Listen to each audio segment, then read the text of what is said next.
안녕하세요. 송아입니다. 그동안 사주 팔자를 구성하는 천간과 지지 오행을 공부하였습니다.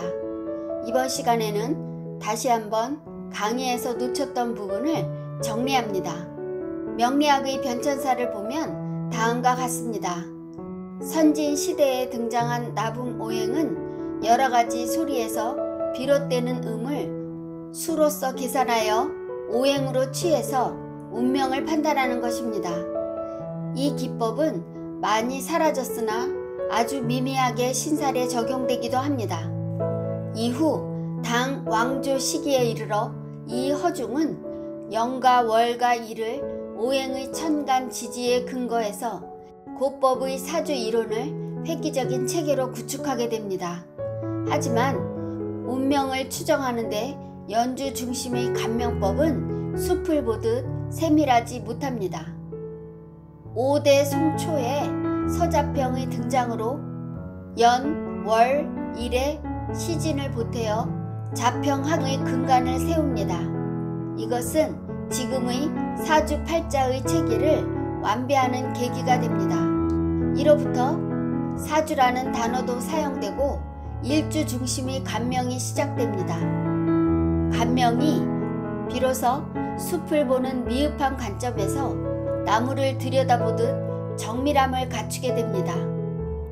중국 근세에 이르러 적천 수천미를 발행한 원수상과 5가지 용신 정하는 법을 논한 자평수원이 설하고 팔자 제요를 쓴 위천리가 중국 근대 3대 명학가입니다. 이들의 연구와 저술 활동으로 사주 명리학은 체계적인 논리를 갖춘 과학적인 학문으로 정립되었다고 할 수 있습니다. 우리나라에서는 팔자 제요를 번역한 바 있는 박재환 선생과 이석영 선생, 그리고 부산 박도사로 유명한 박재산 선생이 3대 명학가로 알려져 있습니다. 2000년에 들어서 원광대학원 동양철학과에서 박재산 선생의 물상론 이론이 공개되었습니다. 물상론의 단초는 명리학에서 정해놓은 많은 공식이나 기준에서 벗어나 사주를 해석하는 방식의 다양성으로 통변해보고자 하는데 큰 의의를 두고 있습니다.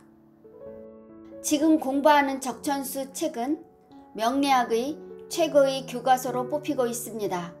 그 역사를 보면 명나라의 개국공신 유기가 적천수를 남겼지만 오랫동안 비전되었습니다. 청초에 이르러 진소암 선생이 주석을 달았지만 그 후로도 여러 해 동안 비장되었습니다. 이후 적천수 원본이 소실되었지만 관복 거사가 적천수를 필사한 수록본에 임철초가 증주한 적천 수천미를 원수산이 간행하였습니다. 그러므로 적천수 집주 강해에서는 원주와 임철초 증주와 설화고의 평주, 그리고 여기에 스승이신 운곡 선생께서 주예를 달아 그 뜻을 면밀히 하셨습니다. 이처럼 적천수 집주 강해에서는 명학가의 다양한 견해를 볼 수 있습니다.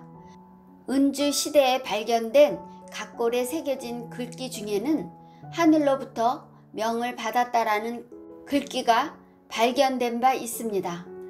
그러므로 고대인들은 신비스러운 자연현상과 자신의 운명에 궁하고 통함은 거역할 수 없는 하늘의 힘이 지배하고 있다고 보았습니다. 이러한 명은 선택하거나 결정할 수 없는 타고나는 것입니다. 누구나 부모를 통해 받은 DNA로 정해집니다. 이것은 바꾸기도 어렵고 고치기는 더욱 험난합니다. 그러므로 대부분은 주어진 명대로 살아갑니다. 하지만 그럼에도 불구하고 사람은 자신의 운명이나 미래에 대한 관심을 버릴 수 없었습니다. 이러한 명과 운의 작용을 보는 것이 명리학입니다. 운은 사주팔자를 운영해가는 로드맵입니다.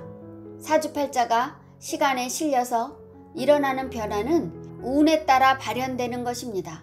그러므로 운은 사주팔자를 이끌고 가는 에너지 동력입니다. 마음을 작동시켜서 이끌고 가는 것이며 우연한 만남에 따른 인연의 작용입니다. 율곡 선생이 우연을 가장한 필연이라 한 것처럼 운은 누구도 눈치 못 채게 자연스럽게 흘러갑니다. 운자를 보면 술의 거자에 덮을 멱 그리고 쉬엄쉬엄 갈 착으로 구성되어 있습니다. 짐을 실은 수레에 덮개를 하고 쉬엄쉬엄 가는 것이 운이라는 글씨가 가지고 있는 의미입니다. 지금으로 말하면 물건을 수송하는 차량처럼 때와 상황에 맞는 필요한 에너지가 얼마나 잘 배달되는지가 운이 좋고 나쁨의 관건입니다. 사주팔자는 명을 잘 받았는지를 결정하고 운은 사주팔자의 명을 이끌고 갑니다. 그리고 운은 해마다 다가오는 세운의 오행 에너지와 중대한 영향을 받습니다. 여기에서 빼놓을 수 없는 용신이라는 단어는 사주팔자에 점유하고 있는 오행 에너지를 이끌고 가는 엔진입니다. 그러므로 사주를 감명할 수 있는 핵심 키와도 같은 것입니다. 만세력 앱을 통해 쉽게 사주팔자를 알아내지만 그래도 기본 원리는 알아야 합니다.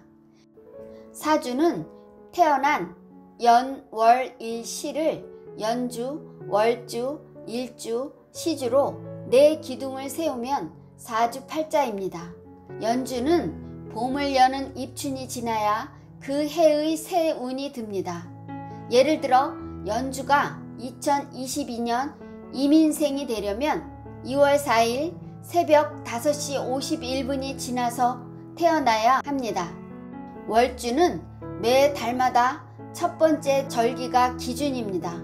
그러므로 2022년 1월에 태어났다면 새해로 달력은 넘어갔지만 아직은 신축생이고 소환이 지나지 않았다면 2021년 12월에 해당하는 간지로 월주를 삼습니다.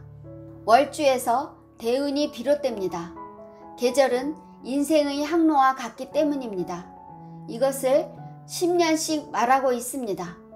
월주의 천간에 1을 더하고 월지의 지지에 3을 더하면 자신이 모태에 처음 입퇴된 월을 계산할 수 있습니다. 이것을 태궁이라고 합니다.